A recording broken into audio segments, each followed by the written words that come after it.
Hey, what's good YouTube? It's your boy Genie and we back with another banger. Before I start, I just wanted to send a shout out and thank everyone for all the views and the few new subscribers that have joined the channel. You guys are the true MVPs. So now that my glaze session is done, let's get to the video.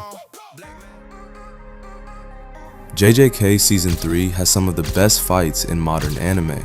Side note, hats off to the animators, man, because even though I know these guys see their families fewer times than a Navy SEAL, the work they do is just pure peak. Not because every fight is bigger, not because every fight has the most explosions, but because Gege somehow looked at a normal anime battle and said, what if everybody involved was mentally unstable and operating on 17 different layers of strategy? Plus, let's allow the combatants to display some of the most broken techniques we have seen in anime, and somehow it works. Today, we're ranking some of my favorite fights from JJK Season 3 so far. Now before we begin, remember, this is my list, my opinion, my truth, and if your favorite fight is lower than you expected, then remember, roses are red, violets are blue, I'm never wrong, let's begin the review.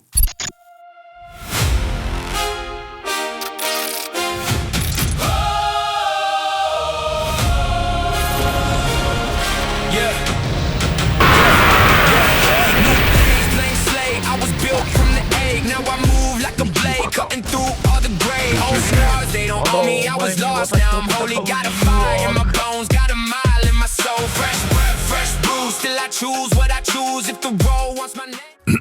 Quick honorable mentions before we get into it. Yuji versus Yuta. This fight was just clean. Yuta's pull up, the chase down on Yuji looking like prime LeBron, Yuji picking up the blade in the car and being able to apply cursed energy, which actually caught Yuta by surprise, showing how far our boy Yuji has come. But the fight being too short was the only reason it doesn't crack my top 5. And then there is Megumi and Panda versus Kirara. Listen, I like this fight, I really do. But this fight had me feeling like I accidentally enrolled in an astronomy degree, or listening to Young Sheldon. The first time I watched it, I genuinely paused 3 times trying to figure out what was happening. Kirara's curse technique is based on constellations, stars, and spatial attraction, which is cool, very creative, very unique, and very confusing. Half the fight feels like Megumi trying to solve a math problem while Panda is just standing there wondering why he can't punch people. Still, I respect it. It showcases how intelligent Megumi is and how varied JJK's power system can be. But if I need a whiteboard and a university professor to explain your technique, you're not cracking my top 5. Let's be honest, most people remember this fight for one reason. The memes. This moment spawned so many memes in the moment when it all happened. It was really hilarious and I loved it. But underneath the memes, this fight is actually really good. Naoya is one of the most annoying human beings in anime. The man wakes up every morning and chooses arrogance. Meanwhile, Choso is fighting like somebody insulted his entire family, which technically they did. What I love most is how emotional the fight becomes, because Choso isn't fighting for power, he's fighting for his brothers.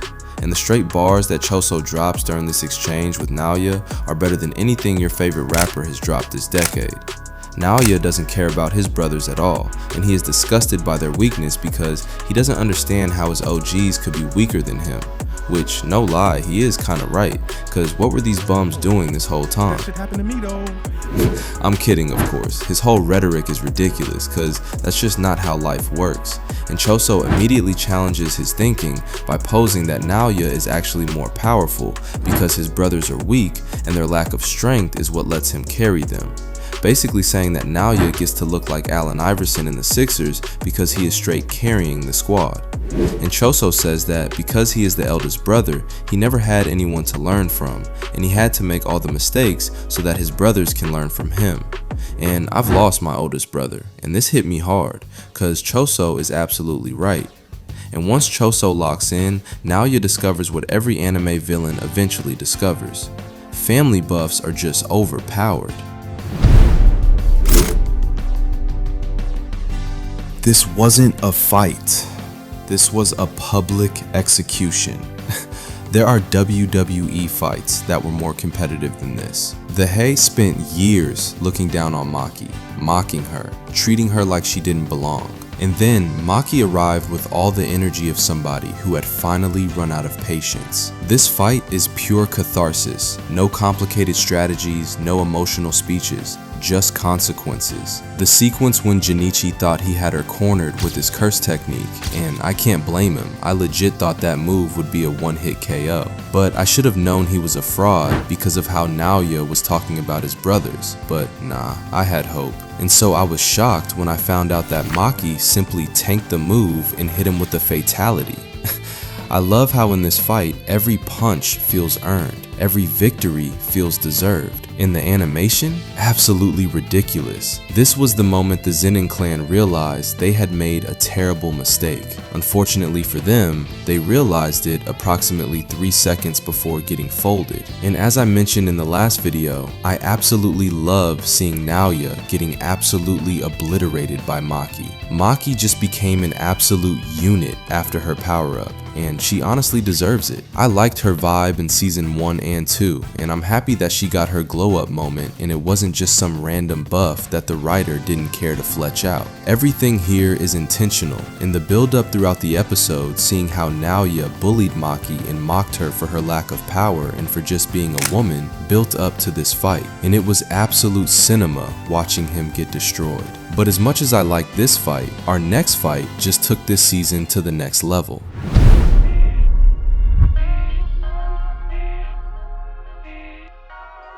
This is one of the smartest fights in JJK, because technically, it's barely a fight. It's a trial, a confession, a philosophical debate, and somehow it's still incredibly tense. Higuruma instantly became one of the most compelling characters in the series, a man broken by a corrupt system, a man desperately trying to find justice, and quite literally a pure genius, because this dude literally figured out what took most sorcerers and curses themselves years to master in 12 days. His understanding of cursed energy and how Jujutsu works is incredible, and his use of his domain is testament to this. And then he meets Yuji, a kid carrying enough guilt to sink a ship. Our boy was moving like season 1 Euphoria Zendaya, straight misery. So when Higuruma fights Yuji, he meets him in this state. So whilst Higuruma would have absolutely killed most sorcerers in this fight, but Yuji's guilt and regret is actually what makes Higuruma show Yuji mercy and give him the points Yuji needed. And side note, Higuruma's technique is actually one of the top 5 techniques in the series in my opinion, because if you get a death sentence from his domain, the sword he gets from Judgment will kill absolutely anyone it touches, which is crazy. Bro could literally end every war in humanity if he wanted to with this ability, but hey, that's just me. The trial itself was epic. I hadn't really seen a fight like this that was intertwined with an actual court case, and where the court case's results affect the actual fight. And again, Higuruma's mastery of curse energy is on full display during this fight, because the way Higuruma uses his gavel is insane and would give a lot of sorcerers a problem, especially if he were to land multiple confiscations. The beauty of this battle is that nobody feels completely right, and nobody feels completely wrong. The punches matter, but the conversation matters more. By the end, Higuruma doesn't just respect Yuji, the audience does too.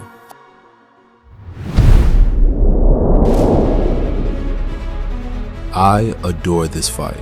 This is the fight that convinced me Megumi might actually be insane, in the best possible way.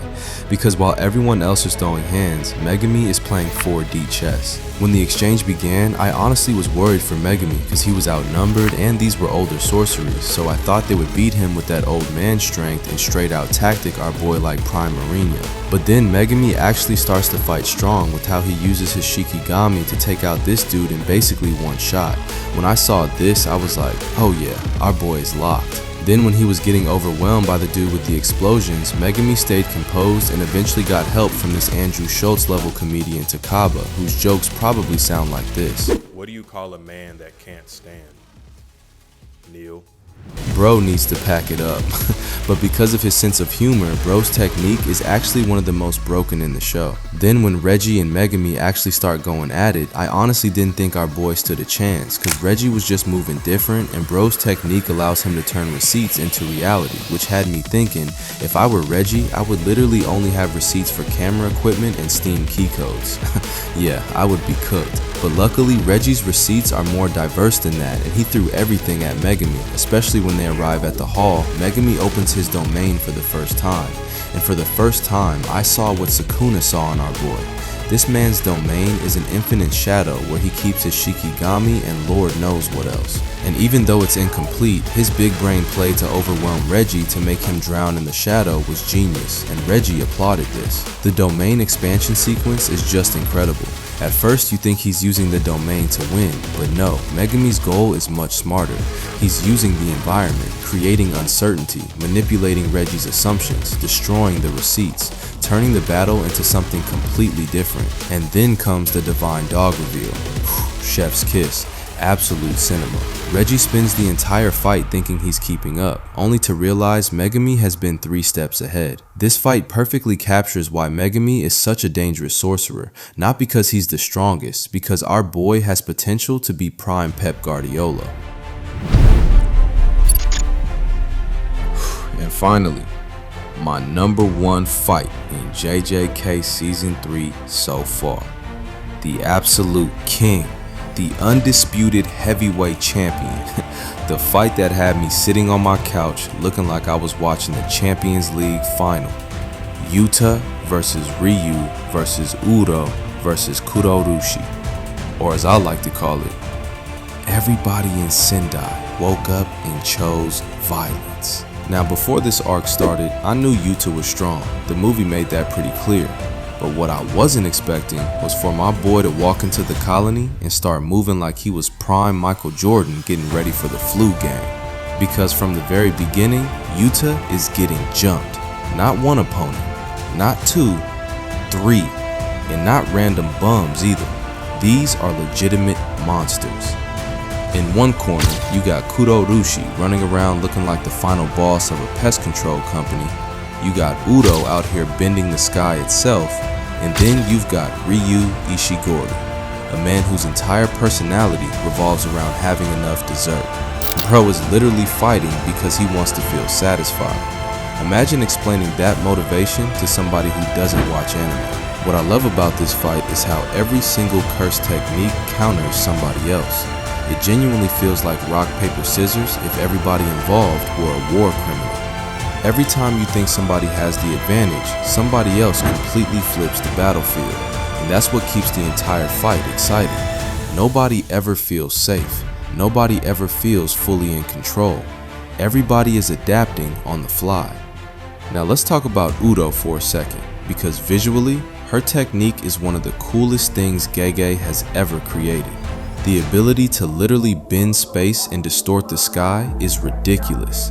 Every time she attacks, it looks like reality itself is buffering. My Wi-Fi has looked exactly like this during load shedding. But what I loved most was the museum sequence, because this wasn't just a cool fight scene. There was actually symbolism happening here. The whole conversation about history, legacy, people being remembered, people being forgotten. It fits perfectly with Uro's character because she feels like somebody who was discarded by history. And then she's fighting inside a place built to preserve history. That's the kind of stuff I love in JJK. You can enjoy it purely for the action, or you can put on your English teacher glasses and start seeing all the deeper themes. And then we have Ryu, my glorious dessert king. This dude might actually be one of the most entertaining characters in the entire Culling game. Because unlike everybody else who's talking about philosophy, purpose, destiny, and all that deep stuff, Ryu just wants a good meal. Bro spent 400 years waiting for a proper main course, and honestly, I respect it. The man is committed to the bit. But what really elevates this fight for me is Yuta himself, because Yuta knows he's stronger. But no lie, I didn't think Yuta was like that. But even with his strength, he still treats his opponents with respect. There's a moment where he literally gives Ryu a fair exchange instead of just ending the fight immediately, and I love that because it tells you everything you need to know about Yuta's character. And then we need to talk about Rika. The teamwork between Yuta and Rika is ridiculous. These two move together better than peak Messi and Suarez, Shaq and Kobe, police and corruption. These two move crazy, bro. Every time one attacks, the other follows up. Every opening gets punished. Every strategy feels coordinated. And unlike a lot of anime partnerships where one character feels like a sidekick, Rika feels like a genuine partner, which makes every sequence they're involved in 10 times more entertaining. In the domain sequence, bro, when that happened, I was honestly just looking like this. I couldn't believe it. Of course, a freaking roach of all things would disturb this absolute peak moment, but simply seeing that panel brought to life in the anime was one of my favorite moments in anime. And when I watched this episode, it had been a while since I watched the movie, so I had forgotten about Yuta's copy technique. And so when I saw him whip it out to beat Ryu, my jaw was just on the floor. But that's my list, and if your favorite fight didn't make the top 5, just remember, I am accepting constructive criticism, as long as your constructive criticism agrees with me. But seriously, let me know down below, what is your favorite fight in JJK Season 3 so far? And more importantly, what was your favorite moment from any of these fights? Was it Choso turning into the greatest big brother in anime? Maki putting the Zenin clan on a t-shirt? Megumi becoming Pep Guardiola with a domain expansion? Or Yuta and Rika showing everybody why they're the most dangerous duo in the culling games? Drop your answers in the comments. If you enjoyed the video, leave a like, subscribe if you're new, and join the squad because we've got a lot more anime rankings, deep dives, and chaos coming your way. And until next time, let's go beyond the panels.